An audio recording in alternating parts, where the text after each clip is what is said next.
Identifikasi masalah adalah langkah awal dan penting dalam proses pemecahan masalah dan pengambilan keputusan.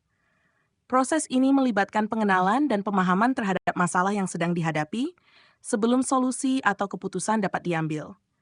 Dengan mengidentifikasi masalah secara akurat, individu atau organisasi dapat fokus pada penyebab inti dari masalah tersebut dan menghindari solusi yang hanya menangani gejala permukaan.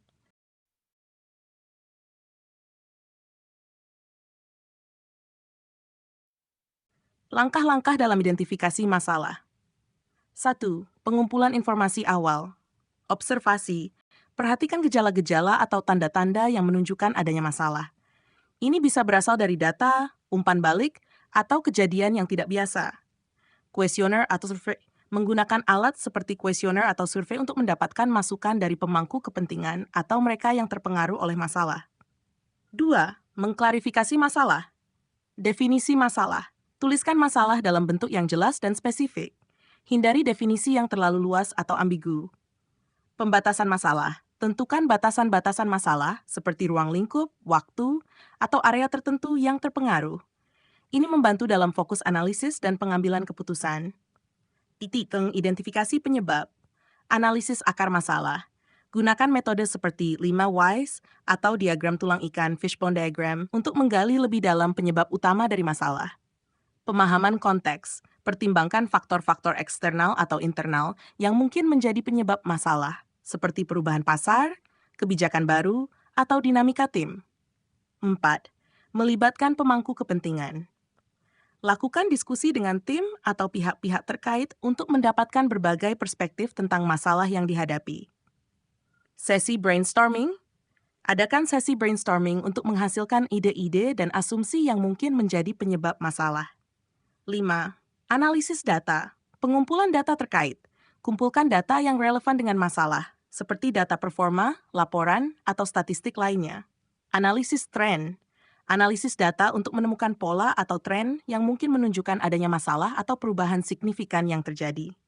6. Evaluasi dampak. Skala masalah. Tentukan seberapa besar dampak masalah terhadap organisasi atau individu yang terlibat, termasuk konsekuensi jangka pendek dan panjang. Prioritas. Tentukan apakah masalah tersebut harus diatasi segera atau dapat ditunda berdasarkan urgensi dan dampaknya.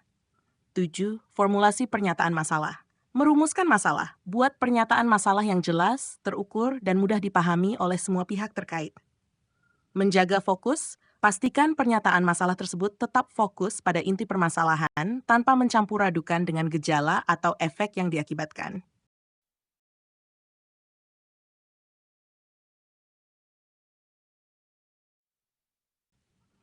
Contoh identifikasi masalah. Dalam bisnis, masalah penurunan penjualan. Data penjualan menunjukkan penurunan selama 3 kuartal berturut-turut.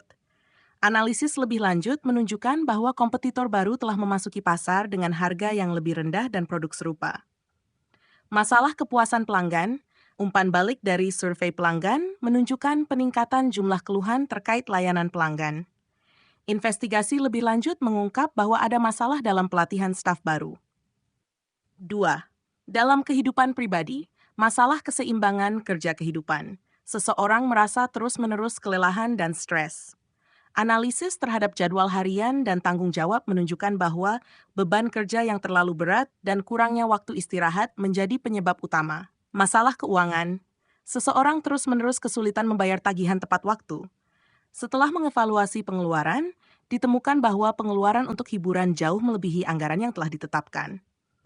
3. Dalam pendidikan, masalah prestasi siswa. Sebuah sekolah mengalami penurunan rata-rata nilai ujian siswa. Evaluasi menunjukkan bahwa ada perubahan dalam kurikulum yang tidak sepenuhnya dipahami oleh guru dan siswa. Masalah kedisiplinan, meningkatnya insiden keterlambatan dan absensi siswa. Investigasi lebih lanjut menunjukkan bahwa masalah ini berkaitan dengan perubahan jadwal sekolah yang tidak sesuai dengan pola tidur siswa.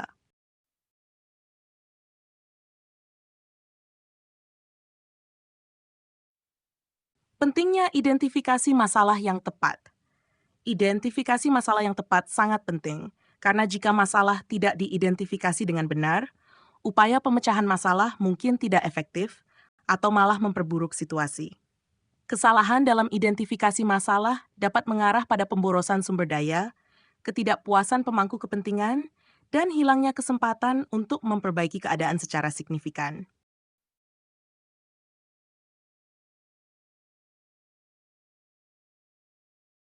Kesimpulan, identifikasi masalah adalah tahap awal yang sangat penting dalam proses pemecahan masalah dan pengambilan keputusan. Melalui pendekatan yang sistematis, dengan menggunakan alat dan teknik yang tepat, masalah dapat diidentifikasi secara akurat, yang memungkinkan solusi yang lebih efektif dan tepat sasaran. Identifikasi yang baik membutuhkan observasi, analisis data, dan seringkali melibatkan berbagai pihak untuk mendapatkan gambaran yang menyeluruh dan mendalam tentang masalah yang dihadapi.